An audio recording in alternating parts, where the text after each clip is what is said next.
ಪರಿಹಾರ ಕೊಡಬೇಕಾಗಿತ್ತು. ಅದರ ಸ್ಟ್ಯಾಟಿಸ್ಟಿಕ್ಸು ಇದೆ, ಇದ್ರ ಕೊಟ್ಟಿರ್ತಕ್ಕಂಥ ಹಣನೂ ಇದೆ. ನಮ್ಮ ಬಿಜೆಪಿ ನೇತೃತ್ವದ ಸರ್ಕಾರ ಇದ್ದಾಗ 10 ವರ್ಷದಲ್ಲಿ ಮಾರ್ಗಸೂಚಿಗಳ ಪ್ರಕಾರ ಎಷ್ಟು ಪರಿಹಾರ ಕೊಡಬೇಕಾಗಿತ್ತು, ಎಷ್ಟು ಕೊಟ್ಟಿದ್ದೀವಿ. ನಾವು ಏನು ಮಾರ್ಗಸೂಚಿಗಳ ಪ್ರಕಾರ ಏನು ಅವರು ಸರ್ಕಾರ ಬೇಡಿಕೆ ಇಟ್ಟಿತ್ತು ಅದರಲ್ಲಿ 60% ಹೆಚ್ಚು ಪರಿಹಾರ ಕೊಟ್ಟಿದ್ದೀವಿ. ಅದೇ ಕಾಂಗ್ರೆಸ್ ಸರ್ಕಾರ ಇದ್ದಾಗ ಕೊಟ್ಟಿರ್ತಕ್ಕಂಥ ಕೇವಲ 10% ಮಾತ್ರ. ಇಂಥ ಒಂದು ಸಂದರ್ಭದಲ್ಲಿ ಮುಖ್ಯಮಂತ್ರಿಗಳನ್ನ ಆದಿಯಾಗಿ ಎಲ್ಲ ಮಂತ್ರಿಗಳ ಮಂತ್ರಿಮಂಡಲಗಳ ವಿಧಾನಸೌಧ ಹತ್ರ ಪ್ರತಿಭಟನೆ ಮಾಡೋದ್ರಲ್ಲಿ ಯಾವ ನೈತಿಕತೆ ಇರೋದೆ ಅಂತ ನಾವು ಪ್ರಶ್ನೆ ಮಾಡೋದಕ್ಕೆ ಬಯಸ್ತೀವಿ.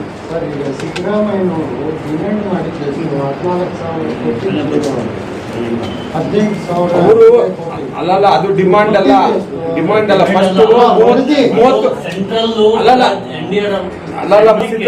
ಸಿದ್ದರಾಮಯ್ಯರು ಅನೇಕ ಸಂದರ್ಭಗಳಲ್ಲಿ ಹೇಳಿದ್ದಾರೆ, ಬರ ಇದರಿಂದ 30,000 ಕೋಟಿ ಕರ್ನಾಟಕ ರಾಜ್ಯಕ್ಕೆ ನಷ್ಟ ಆಗಿದೆ ಅಂತ ಹೇಳಿದ್ದಾರೆ. ಮಾರ್ಗಸೂಚಿಗಳ ಪ್ರಕಾರ 4,854 ಕೋಟಿ ಬರಬೇಕು ಅಂತ ಮಾಧ್ಯಮದ ಮುಂದೆನೇ ಹೇಳಿದ್ದಾರೆ. ಅದರ ಹಿನ್ನೆಲೆಯಲ್ಲಿ ತಂಡ ಅದನ್ನು ಬಂದು ಪರಿಶೀಲನೆ ಮಾಡಿ ಅವರ ಒಂದು ರಿಪೋರ್ಟ್ಸ್ ಕೊಟ್ಟ ಮೇಲೆ ಸೆಂಟ್ರಲ್ ಏನು ಅದಕ್ಕೆ ಸಂಬಂಧಪಟ್ಟಂಥ ಮಂತ್ರಿಗಳ ಒಂದು ತಂಡ 3,854 ಕೋಟಿ ಬಿಡುಗಡೆ ಮಾಡಿದೆ. ಕೇಂದ್ರ ತಂಡ ರೆಕಮೆಂಡ್ ಮಾಡಿದ್ದು 4,864 ಕೋಟಿ. ಅದರಲ್ಲಿ 3,854 ಕೋಟಿ ಅಂದರೆ ಆಲ್ಮೋಸ್ಟ್ 80% ಬಿಡುಗಡೆ ಮಾಡಿದೆ. ಇಂಥ ಒಂದು ಸಂದರ್ಭ UPA ಸರ್ಕಾರ ಇದ್ದಾಗ ಯಾವುದೇ ಒಂದು ಪರಿಸ್ಥಿತಿನಲ್ಲಿ ಕೂಡ ಅವರು ಮ್ಯಾಕ್ಸಿಮಮ್ 10% ರಿಲೀಸ್ ಮಾಡಿದ್ದು. 3,000 ಕೋಟಿ ಕೊಡಿ ಅಂದಾಗ ಅವ್ರು ಕೊಡ್ತಾ ಇದ್ದು 300 ಕೋಟಿ. ವಾಸ್ತವಾಂಶ ಇದು, ಬೇಕಾದರೆ ನಿಮ್ಮ ಪತ್ರಿಕೆಗಳಲ್ಲೇ ಬಂದಿದೆ. ಇದು ಸ್ಟ್ಯಾಟಿಸ್ಟಿಕ್ಸ್ ಎಲ್ಲ, ಅದನ್ನು ಕೊಡ್ತೀನಿ. ಸರ್ಕಾರದ ರಿಪೋರ್ಟ್ಸ್ ಕೊಡ್ತೀನಿ. ಎಲ್ಲ ಪತ್ರಿಕೆಗಳಲ್ಲಿ ಕೂಡ ಇದು ಒಂದು ಎಡಿಟೋರಿಯಲ್ ಕಾಲಮ್ಸ್ ಬಂದಿದೆ. ವಿಜಯ ಕರ್ನಾಟಕದಲ್ಲಿ ದೊಡ್ಡ ಒಂದು ಆರ್ಟಿಕಲ್ಲೇ ಬರೆದಿದ್ದಾರೆ. ಸೊ ಇದು ಪರಿಹಾರ ಯಾವಾಗ ಕೊಡಬೇಕಾಗಿತ್ತು? ಈಗ 6 ತಿಂಗಳು ಬೇಕಾಗಿತ್ತು ಸರ್ ಪರಿಹಾರ ರೈತರು ಕೊಡೋದು. ಅದನ್ನ ಯಾವಾಗ ಬಿಡುಗಡೆ UPA ಸರ್ಕಾರ ಇದ್ದಾಗ ಬಿಡುಗಡೆ ಮಾಡ್ಕೊಳೋದಕ್ಕೆ ಅವರು 9 ರಿಂದ 10 ತಿಂಗಳು ತಗೊಂಡಿದ್ದಾರೆ. ಅತಿ ಕಮ್ಮಿ ಅವಧಿಯಲ್ಲಿ ಬಿಡುಗಡೆ ಮಾಡಿರೋದು ನಮ್ಮ ಸರ್ಕಾರ.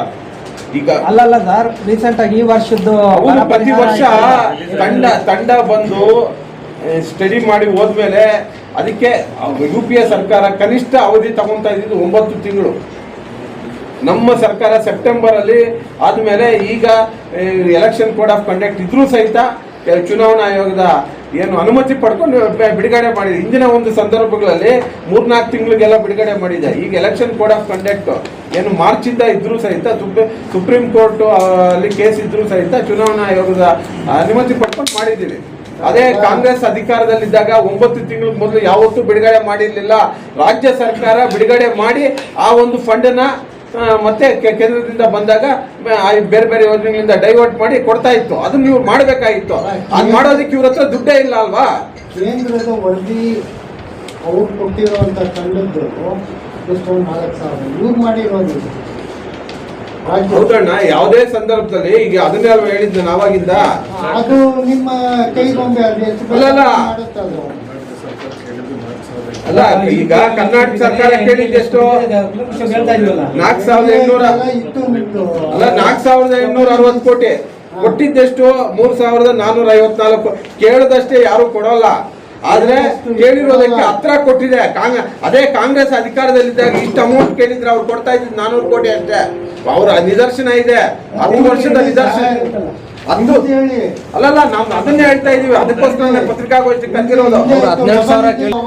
2004ರಿಂದ ಹಿಡಿದು 2014 ತನಕ ಏನು ರಾಜ್ಯ ಸರ್ಕಾರದ ಬರ ಪರಿಸ್ಥಿತಿ ನೆರೆಹೊರೆ ಆದಂತ ಪರಿಸ್ಥಿತಿನಲ್ಲಿ 44,838 ಕೋಟಿ ಬಿಡುಗಡೆ ಮಾಡಬೇಕು ಅಂತ ಕೇಳಿತ್ತು. ಅಂತ ಒಂದು ಸಂದರ್ಭದಲ್ಲಿ ಅವ್ರು ಬಿಡುಗಡೆ ಮಾಡಿರೋದು ಎಷ್ಟು?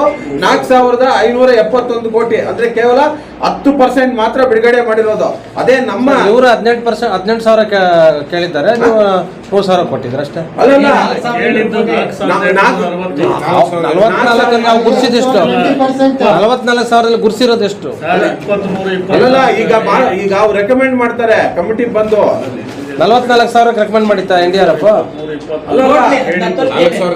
ಅಲ್ಲ, ಈಗ UPA ಅವಧಿಯಲ್ಲಿ 2004ರಿಂದ 2004ರಿಂದ 2014 ಕೂಡ ಸರ್. ಕಾಂಗ್ರೆಸ್ ಸರ್ಕಾರ ಇತ್ತು, ರಾಜ್ಯದಲ್ಲೂ ಇತ್ತು, ಕರೆಕ್ಟ್ ಕೇಂದ್ರದಲ್ಲೂ ಸರ್. ಇತ್ತು. ನಿಮ್ಮ ಸ್ಟ್ಯಾಟಿಸ್ಟಿಕ್ಸ್ ಏನ್ ಹೇಳ್ತಾ ಅವಾಗ ಇದ್ದಾರೆ? ಬಿಡುಗಡೆ ಆಗ್ಬೇಕಾಯ್ತು 44,638 ಕೋಟಿ. ಸರ್, ಸರಿ. ಬಿಡುಗಡೆ ಮಾಡಿರೋದೆಷ್ಟು? ಕೇವಲ 3,579 ಕೋಟಿ, ಅಂದ್ರೆ ಕೇವಲ 8%. ನಮ್ಮ UPA NDA ಅವಧಿಯಲ್ಲಿ ಕೇಳಿದ್ದೆಷ್ಟು? 25,728 ಕೋಟಿ. ಬಿಡುಗಡೆ ಮಾಡಿದ್ದೆಷ್ಟು? 11,482 ಕೋಟಿ. ಅದು 40 ಪಾರ್ಟಿಯಿಂದ ಡಿಪೆಂಡ್ ಮಾಡಿದ್ದಾರೆ. ಅದು ಪ್ರಜ್ವಲ್ ರೇವಣ್ಣ ಅದು ಈಗ ಸರ್ಕಾರ ವಿಶೇಷ ತನಿಖಾ ತಂಡ ರಚನೆ ಮಾಡಿದೆ. ಅಲ್ಲಿ ಕಾನೂನು ಪ್ರಕಾರ ಅದನ್ನೆಲ್ಲ ವೆರಿಫೈ ಮಾಡ್ತಾರೆ. ಪ್ರಜ್ವಲ್ ರೇವಣ್ಣ ತಪ್ಪಿಸ್ತ ಅಂದ್ರೆ ಕಾನೂನು ಪ್ರಕಾರ ಅವ್ರಿಗೆ ಶಿಕ್ಷೆ ಆಗ್ತದೆ. ಸೊ ಅದನ್ನ ನಾವು ಸ್ವಾಗತ ಮಾಡ್ತೀವಿ. ಇದು ಇಡೀ ಸಮಾಜ ತಲೆ ತೆಗೆಸುವಂತ ಕೆಲಸ. ನಿಜವಾಗೂ ಇದಾಗಿದ್ರೆ ಖಂಡಿತ ಅವ್ರಿಗೆ ತುಂಬಾ ಕಠಿಣವಾದ ಶಿಕ್ಷೆ ಆಗ್ಲೇಬೇಕು. ನೀವು ಯಾರು ಪ್ರತಿಭಟನೆ ಮಾಡೋದಾಗಲಿ ಹೇಳಿಕೆ ಕೊಡೋದಾಗಲಿ ಮಾಡಿಲ್ಲ, ಇನ್ನೂರು ಕೂಡ ಬಿಜೆಪಿ ಜಿಲ್ಲಾ ನಾಯಕರು ಯಾರು ಮಾಡಿಲ್ಲ ಇನ್ನೂರು ಕೂಡ. ಈಗ ನೇಹ ಅವರು ಪ್ರಕರಣದಲ್ಲಿ ಹೇಗೆಲ್ಲ ನೀವು ಪ್ರತಿಭಟನೆ ಮಾಡಿದ್ರು ಇಂಥ ಪ್ರಕರಣ ಅಲ್ಲ ನೇಹ ಪ್ರಕರಣದಲ್ಲಿ ಸರ್ಕಾರನೇ ಏನು ದಾಖಲೆಗಳನ್ನ ನಷ್ಟ ಮಾಡೋದಕ್ಕೆ ವ್ಯವಸ್ಥಿತವಾದ ಒಂದು ಪಿತೂರಿ ನಡೆಸ್ತು. ಈಗಿನ ಒಂದು ಸಂದರ್ಭದಲ್ಲಿ ತನಿಖಾ ಸ್ಪೆಷಲ್ ಇನ್ವೆಸ್ಟಿಗೇಷನ್ ಟೀಮ್ ರಚನೆ ಮಾಡಿದೆ. ಅಂತ ಒಂದು ಸಂದರ್ಭದಲ್ಲಿ ಆ ಟೀಮ್ ಜವಾಬ್ದಾರಿ ಯಾವುದು ವಾಸ್ತವಾಂಶ ತಿಳ್ಕೊಳೋದು. ನಾವು ಪ್ರತಿಭಟನೆ ಮಾಡುವಂಥ ಪರಿಸ್ಥಿತಿ ಉದ್ಭವ ಆಗಿಲ್ಲ. ಇಲ್ಲಿ ನೇಹಾ ಹತ್ಯೆ ಪ್ರಕರಣ ಬೇರೆ. ಅಲ್ಲಿ ಸರ್ಕಾರ ಇಮಿಡಿಯೇಟ್ ಆಗಿ ಸ್ಪಂದನೆ ಮಾಡಲಿಲ್ಲ. ಏನು ಆರೋಪಿ ಯಾರಿದ್ರೋ ಅವ್ರನ್ನ ಬಂಧನ ಮಾಡಲಿಲ್ಲ, ಅಥವಾ ಆರೋಪಿ ಒಂದು ಸ್ಪೆಷಲ್ ಇನ್ವೆಸ್ಟಿಗೇಷನ್ ಟೀಮ್ನ ರಚನೆ ಮಾಡಲಿಲ್ಲ. ಸೊ ಅದ್ರ ಬದಲು ಆ ನೇಹಾದೇ ಯಾವುದೋ ಬೇರೆ ಬೇರೆ ವಿಡಿಯೋಗಳನ್ನ ರಿಲೀಸ್ ಮಾಡುತ್ತೋ, ಇದು ಲವ್ ಜಿಹಾದಿ ಅಂತ ಕನ್ಸಿಡರ್ ಮಾಡಲಿಲ್ಲ. ಅವರು ನೇಹಾನೇ ಅವ್ರನ್ನ ಲವ್ ಮಾಡ್ತಾ ಇದ್ರು ಅನ್ನೋ ಥರ ಬಿಂಬಿಸೋದಕ್ಕೆ ಸರ್ಕಾರ ಹೊರತು ಸುಮಾರು ಮಂತ್ರಿಗಳು ಅದರ ಪರವಾಗಿ ಹೇಳಿಕೆಗಳನ್ನು ಕೊಟ್ಟರು. ಅಂತ ಒಂದು ಸಂದರ್ಭದಲ್ಲಿ ನಾವು ಹೋರಾಟ ಮಾಡಬೇಕಾಯ್ತು. ಇದು ಅಂಥ ಪರಿಸ್ಥಿತಿ ಉದ್ಭವ ಆಗಿಲ್ಲ. ಇದು ಸ್ಪೆಷಲ್ ಇನ್ವೆಸ್ಟಿಗೇಷನ್ ಟೀಮ್ ರಚನೆ ಆಗಿದೆ. ಈಗ ಅದ್ರ ಜವಾಬ್ದಾರಿ ತಪ್ಪು ಮಾಡಿದಾರಾ ಇಲ್ವಾ ಸಾಕ್ಷಿಗಳು ಸಂಗ್ರಹ ಮಾಡೋದು, ಅದ್ರ ರಿಪೋರ್ಟ್ ಬರಲಿ, ನಾವು ಸ್ವಾಗತ ಮಾಡ್ತೀವಿ. ಜೊತೆಗೆ ಅವ್ರೇನಾದ್ರು ಮಾಡಿದರೆ ಅದು ಕಠಿಣ ಶಿಕ್ಷೆ ಆಗಬೇಕು. ಕಾನೂನಿನಲ್ಲಿ ಏನೇನು ಅಡಿಯಲ್ಲಿ ಆಗಬೇಕಾಗಿರ್ತಕ್ಕಂಥ ಎಲ್ಲ ಶಿಕ್ಷೆಗಳು ಅವ್ರಿಗೆ ಆಗಬೇಕಾಗ್ತದೆ. ನಮ್ಮ ಫಲಿತಾಂಶ ಏನಾಗ್ಬೋದು ಸರ್? 100ಕ್ಕೆ 100% ನಮ್ಮ NDA ಮೈತ್ರಿಕೂಟದ ಅಭ್ಯರ್ಥಿಯಾದ ಮಲ್ಲೇಶ್ ಬಾಬುರವರು ಗೆಲ್ತಾರೆ. ಅದು ತುಂಬ ಭಾರಿ ಅಂತರದ ಬಹುಮತದಿಂದ ಗೆಲ್ತಾರೆ. ಕಾಂಗ್ರೆಸ್ನವರು ಹೇಳ್ತಾರೆ ನಾವು 1 ಲಕ್ಷ ಮತಗಳು. ಆಯ್ತು, ಜೂನ್ 4ನೇ ತಾರೀಕು ಕಾಯೋಣ. ಯಾರು ಸರಿಯಾಗಿ ಹೇಳ್ತಾ ಇದ್ದಾರೆ ಗೊತ್ತಾಗ್ತದೆ. ನಮ್ಗಂತೂ 100ಕ್ಕೆ 100% ಭರವಸೆ ಇದೆ. ಇಡೀ ಮತದಾರರು ಮೋದಿಯ ಒಂದು ಸಾಧನೆಗಳಿಗೆ ಮತ ಕೊಟ್ಟಿದ್ದಾರೆ. ಖಂಡಿತ 100ಕ್ಕೆ 100% ಗೆಲ್ತಾರೆ. ವಿಶೇಷವಾಗಿ ರಾಜ್ಯ ಕಾಂಗ್ರೆಸ್ ಸರ್ಕಾರ ಬಂದ ಮೇಲೆ ಈ ಒಂದು 10 ತಿಂಗಳು 1 ವರ್ಷ ಇಡೀ ರಾಜ್ಯ ಯಾವ ಥರ ಪರಿಸ್ಥಿತಿ ಎದುರಿಸ್ತಾ ಇದೆ, ಯಾವ ಥರ ಇವರು ರಾಜ್ಯಕ್ಕೆ ಅಧಿಕಾರ ಚಲಾವಣೆ ಮಾಡ್ತಾ ಇದ್ದಾರೆ, ಎಲ್ಲ ಪೊಳ್ಳು ಭರವಸೆಗಳು ಏನು ಕೊಟ್ಟಿದ್ರು ಎಲ್ಲ ಇವರ ಒಂದು ವಾಸ್ತವಾಂಶ ಬಯಲಾಗಿದೆ. ಅದರಿಂದ ಜನ ಖಂಡಿತ ಮತದಾರರು NDAಗೆ ಮೈತ್ರಿಕೂಟಕ್ಕೆ ಬೆಂಬಲ ಕೊಟ್ಟಿದ್ದಾರೆ. ಸಂಪಂಗಿ ಅವರು ಕೆಲಸ ಮಾಡಿಲ್ಲ.